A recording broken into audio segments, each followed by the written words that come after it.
from the Presidential Palace, Manila, Dateline Malacañang.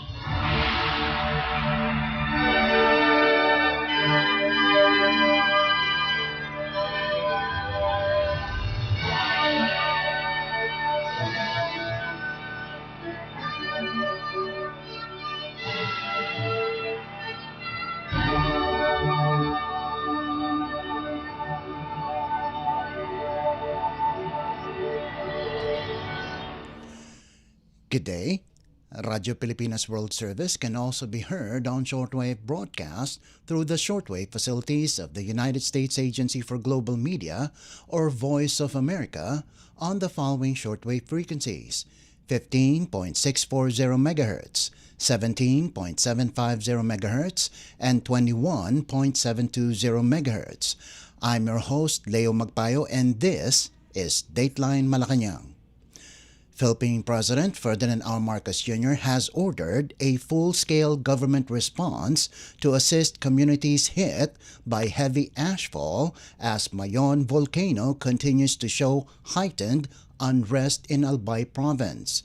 Malacañang said Sunday the President directed key agencies to move immediately to protect public health, secure affected areas, and keep essential services running, especially in the hard-hit towns of Ginobatan and Kamalig. The Department of Public Works and Highways, or DPWH, has started clearing major roads blanketed by ash to ensure safe travel for residents and emergency teams.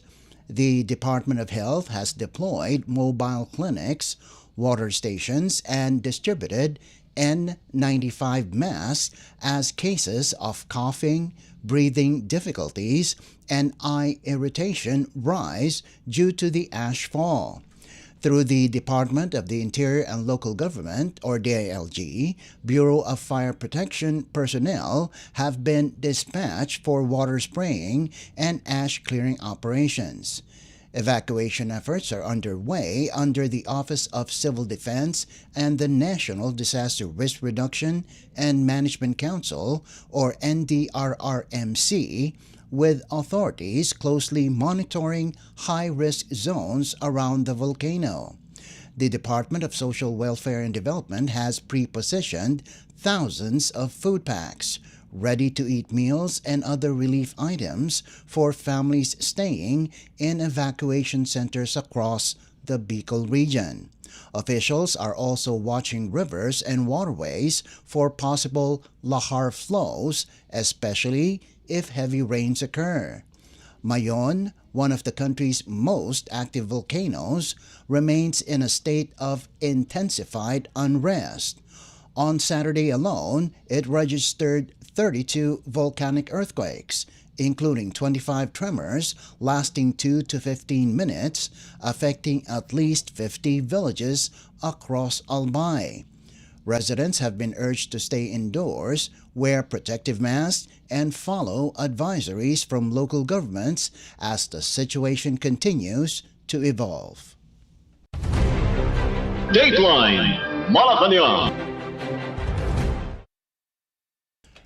Malacañang said the Philippine government's rapid and wide-ranging response to the global oil shock reflects President Ferdinand R. Marcos Jr.'s directive to shield Filipino households and secure the country's energy supply.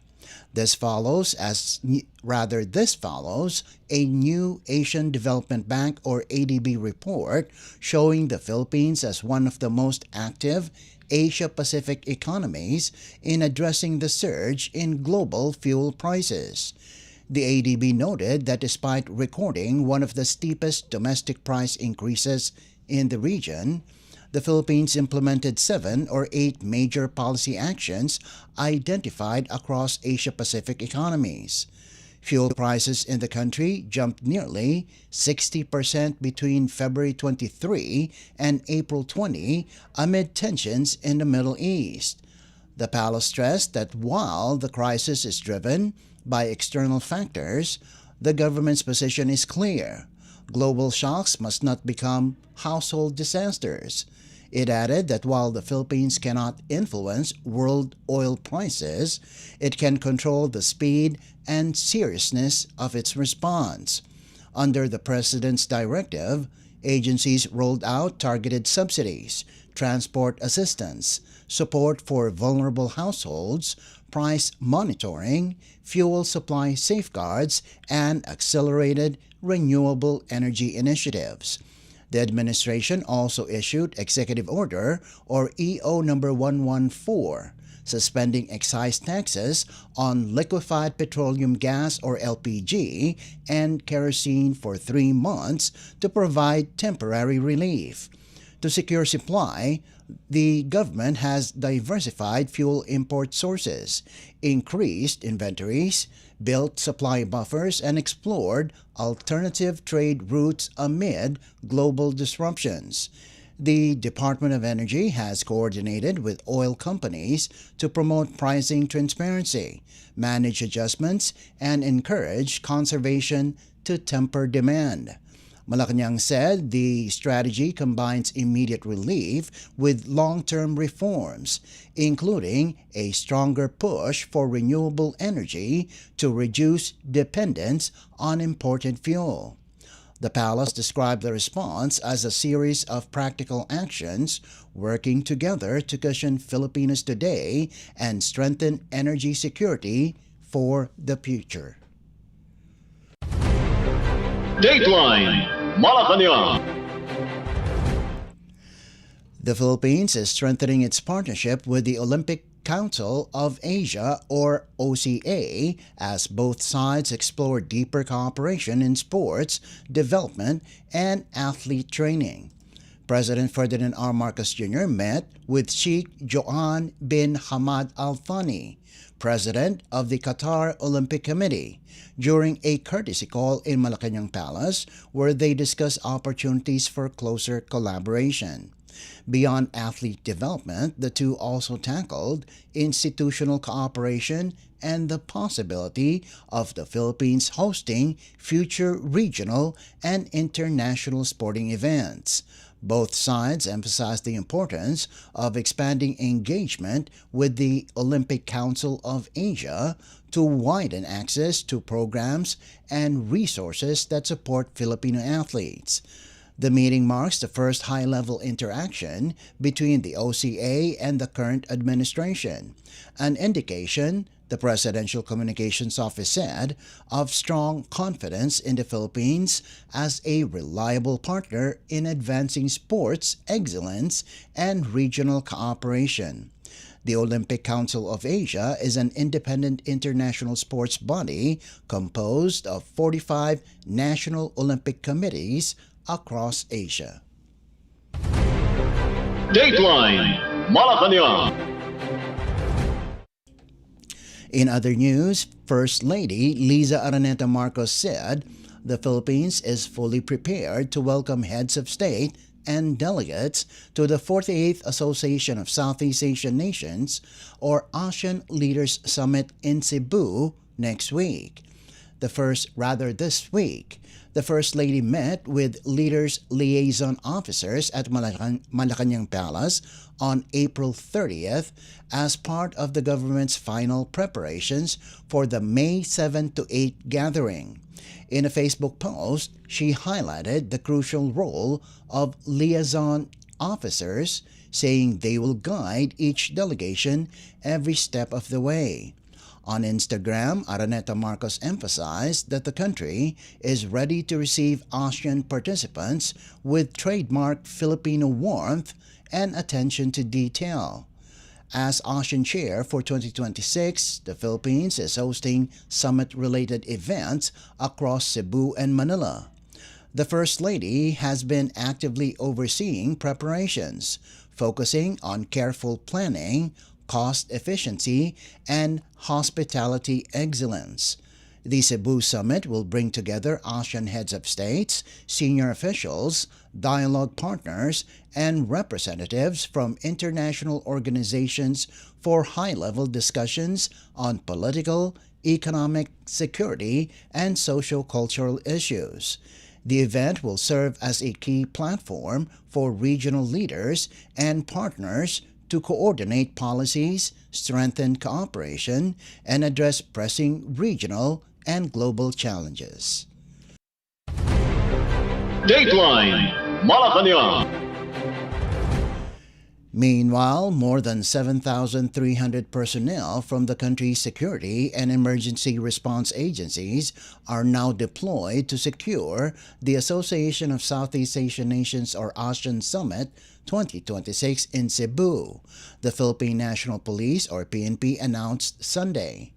PNP Chief General Jose Melencio Nartates Jr. led the send-off ceremony at the Mactan Shrine in Lapu-Lapu City on Saturday, signaling the full activation of coordinated national security operations for one of Southeast Asia's most important diplomatic gatherings. The deployment falls under Task Group Central Visayas of the Committee on Security, Peace and Order, and Emergency Preparedness and Response. It brings together forces from the PNP, Armed Forces of the Philippines, Bureau of Fire Protection, Philippine Coast Guard, Department of Health, Office of Civil Defense, and other support agencies. Security teams will handle site protection, convoy security, coastal and airspace monitoring, traffic management, emergency medical response, and rapid incident operations throughout the summit. Ahead of the deployment, Nartates conducted an aerial inspection of key areas in Central Visayas to assess readiness, validate security plans, and ensure seamless coordination across critical sites, transport routes, and event venues. He said preparations have been comprehensive, deliberate, and continuously refined, noting that the operation draws from best practices used in previous major national and international events. The ASEAN Summit 2026 will take place May 7th and 8th in Lapu-Lapu City, with foreign delegates arriving as early as May 5th and expected to depart until May 12th. World leaders are set to tackle key regional priorities, including security cooperation, economic integration, and policy development. Dateline Malacañang. First Lady Liza Araneta Marcos met with top executives of the Ayala Group to explore new initiatives aimed at strengthening the country's creative industry. In a Facebook post Saturday, the First Lady shared a photo of her meeting with Ayala Corporation Chair Jaime Augusto Zobel de Ayala and Managing Directors Mariana Beatriz Zobel de Ayala and Paulo Maximo Borromeo. The discussion, held April 28th at her Manila office, focused on identifying fresh opportunities to further develop the Philippine creative sector. Araneta Marcos described the meeting as productive, noting the private sector's long-standing support for Filipino art and heritage. She thanked the Ayala Group and expressed optimism about future government-private sector collaboration.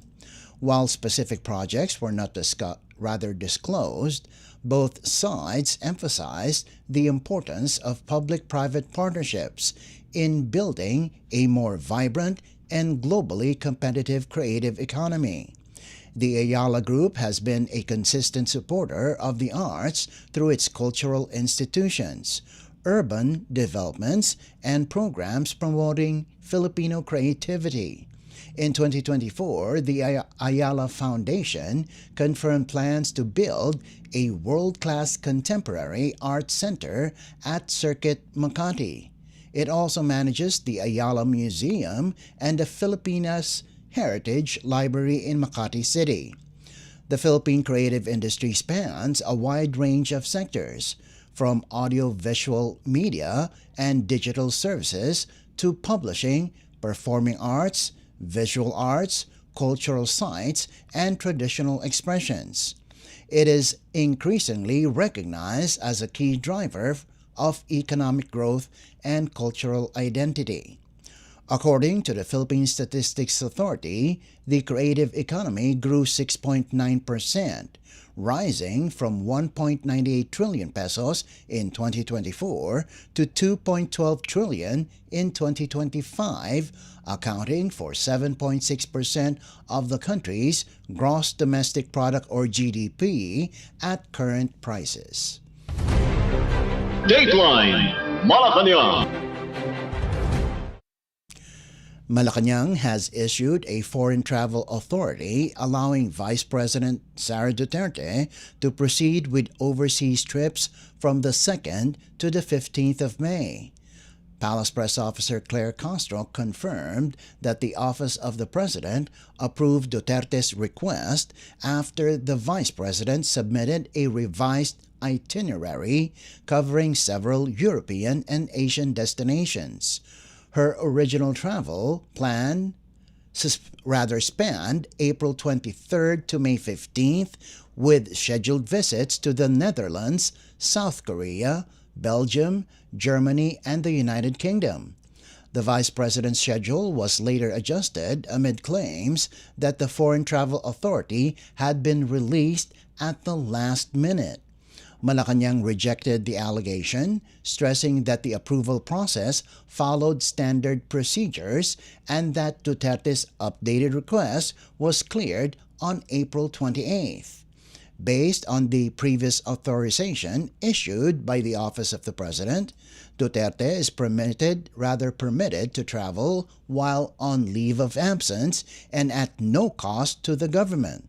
The palace reiterated that foreign travel authorities are routinely processed in accordance with established guidelines and that the Vice President remains free to undertake official or personal trips as long as requirements are met. Dateline Malacañang.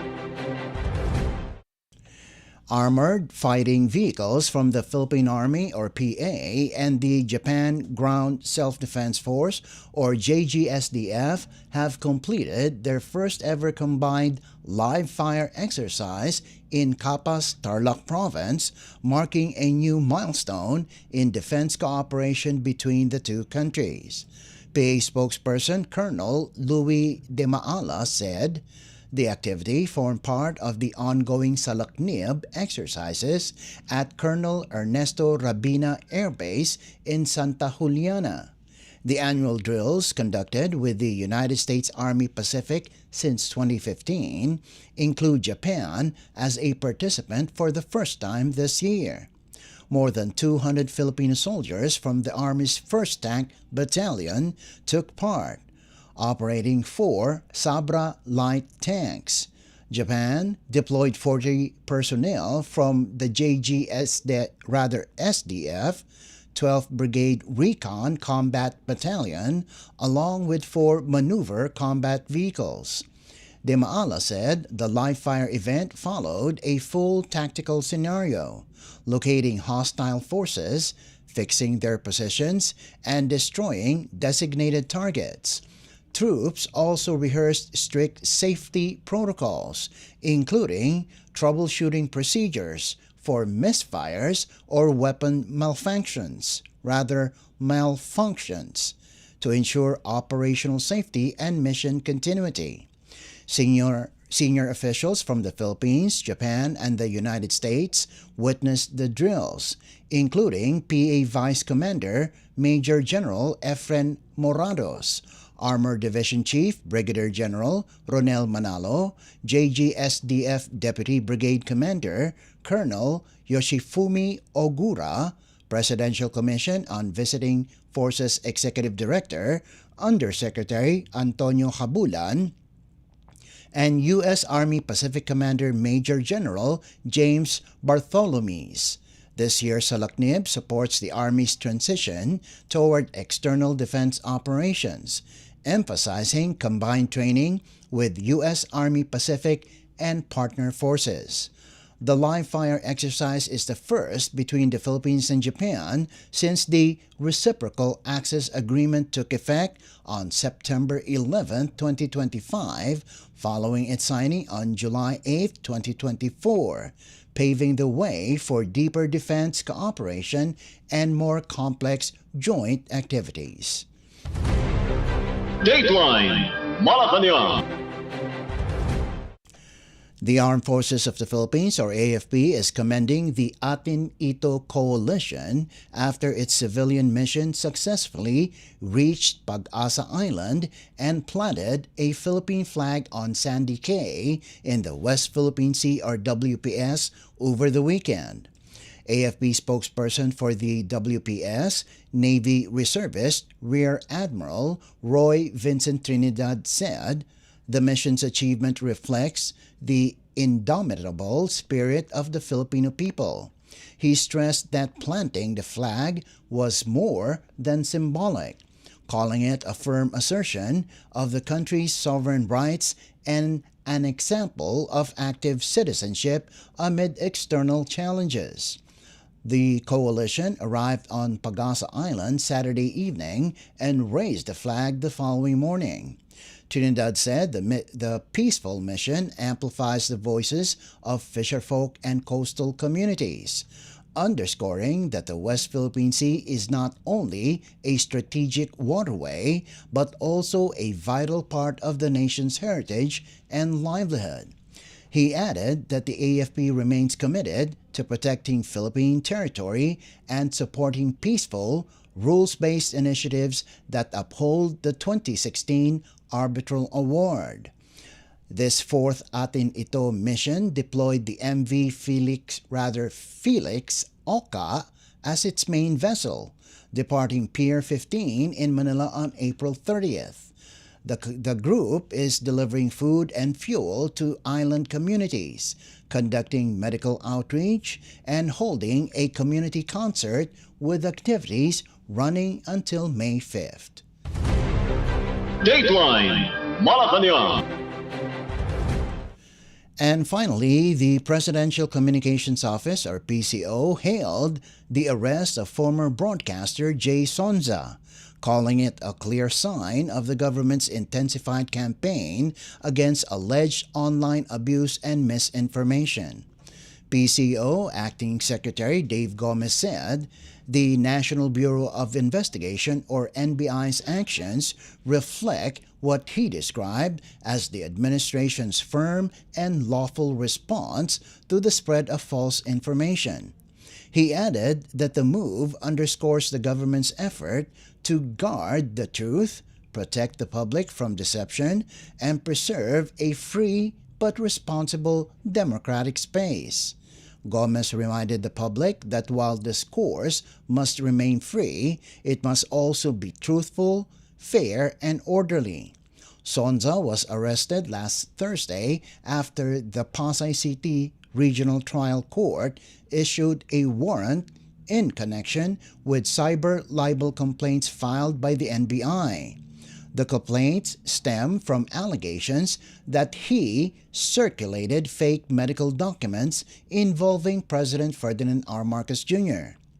Gomez said the PCO, through its Oplan Contra Fake News, will continue coordinating with law enforcement agencies, the media, and responsible online platforms to identify, investigate, and prosecute individuals spreading falsehoods. He stressed that the initiative should serve as a strong warning to those who peddle misinformation.